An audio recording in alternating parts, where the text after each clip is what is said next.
This is the International Civil and Human Rights Hall of Heroes project, which is an 8th grade humanities project. And we began it during February, during Black History Month.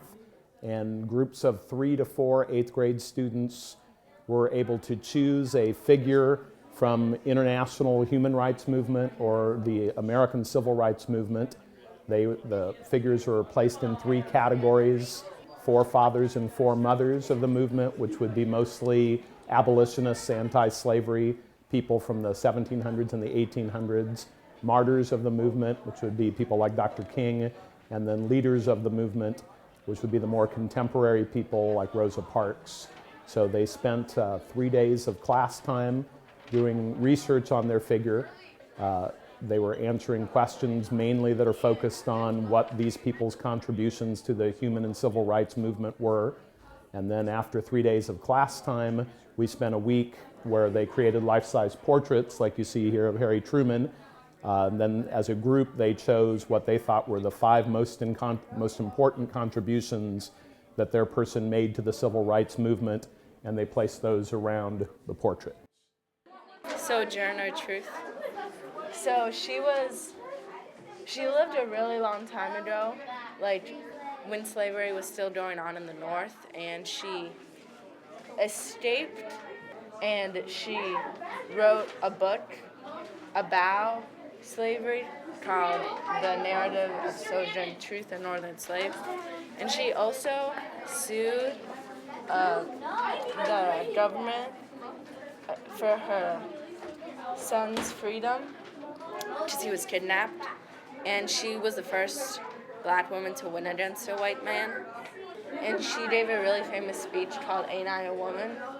And that was probably the most memorable speech of her career, because it talked about women's rights and Black women's rights.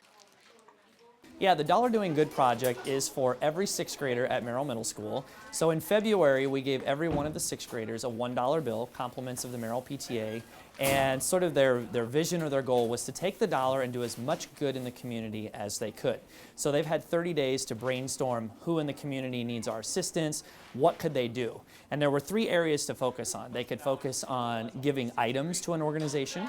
They could focus on raising additional funds, so making their $1 grow, kind of an entrepreneurial model. And the third one was giving their time. And so today is all about the final presentation and the celebration of what did 240 some or almost 250 $1 bills do in our community. Yeah, we're a little over $8,600 raised this year, so the students were able to stretch $240, astronomically. A little over 100 hours donated to organizations and a little over 1,000 items, helping, and probably 40 charities is a low estimate because we kind of included the Des Moines Public Schools together all as one.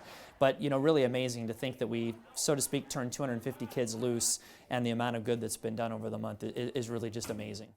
We drew 3 winners of 3 prizes, which could be hitting lessons, throwing lessons, or speed and agility lessons, and I raised $650.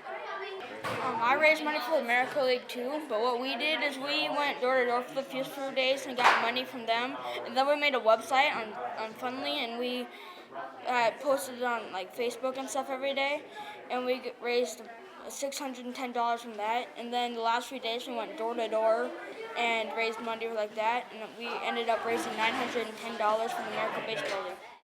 It's really fun. It's fun and it feels really good to do it too. Because you're helping people.